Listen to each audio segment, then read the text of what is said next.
interrupt. Are you the president of Shall Issue? I am the president of Maryland Shall Issue. Yes, Take sir. your time. I know you have a lot to say on these bills. Thank you very much, sir. Sure. In regards to Senate Bill 100, right now, good and substantial reason is an arbitrary measurement. 3 years ago in the House, and I believe also over here in the Senate, the Maryland State Police was asked, what's the definition of good and substantial reason? Their representative hemmed and hawed and actually admitted that we don't have a definition, but we know it when we see it. Recently, one of our members brought such an incident to our attention. He's a licensed real estate agent. He applied for a carry permit. He was requested that he needed a letter from his broker for their permission to carry while he was doing his job. Whereas a month prior, Maryland State Police issued a permit to a different real estate agent without any requirement for the broker. So why the difference between the two? Same business, same job, two totally different arbitrary requirements. Right now, in the state of Maryland, you have to have property in order to get a permit in this state.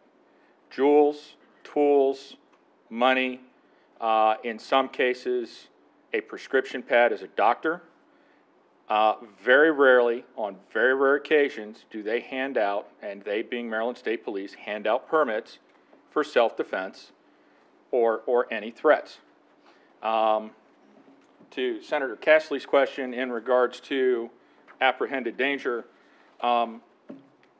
Maryland State Police routinely turns down people that have requests where they have 1 or 2 police reports of violence against them. I would think that would be apprehended danger. However, Maryland State Police says, sorry, it's not. You currently aren't in danger. That was in the past. No permit for you.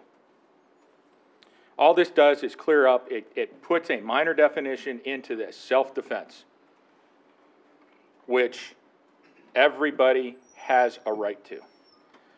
As was mentioned earlier by another gentleman, the state of Illinois has done this. And they have seen their crime rate not only in the state, but also in the city of Chicago go down tremendously to the tune of roughly 18%.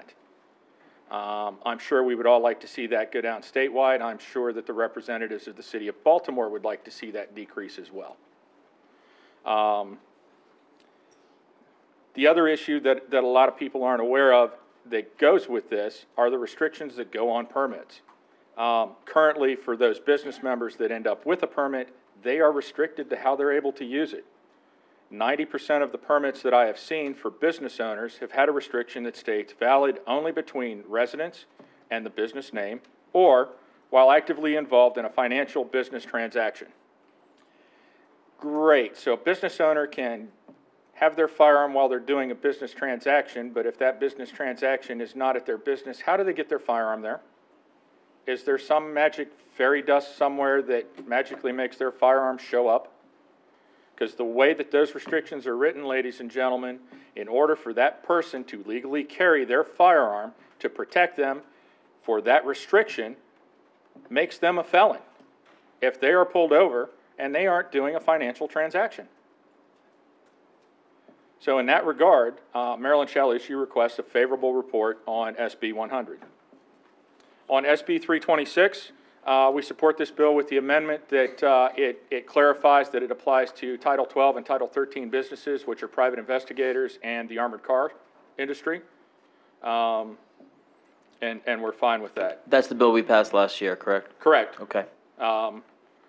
With regards to Senator Brochin's bill, SB 407, we do support that as well with the amendment down to 90 days.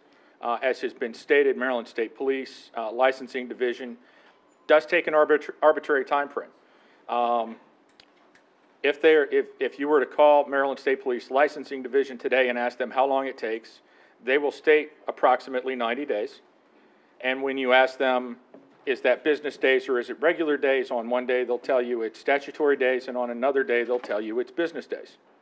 But nowhere is it written solidly that it needs to be 90 days. So we would like to see this passed with a favorable position, please. SB 454, the reciprocity bill.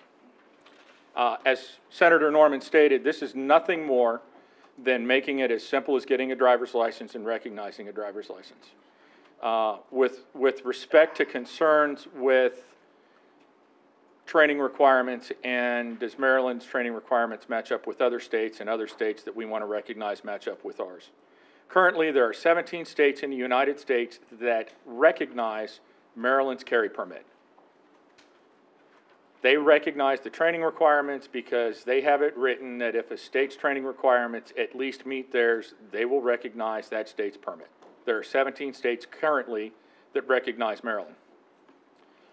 On another note, it makes sense in the fact that in the northern part of the state, in Pennsylvania and West Virginia, Pennsylvania recognizes West Virginia's permit, West Virginia recognizes Pennsylvania's permit. Now, this might seem innocuous unless you are a resident of one of those two states and you run the 7-mile portion of Interstate 81 around Hagerstown.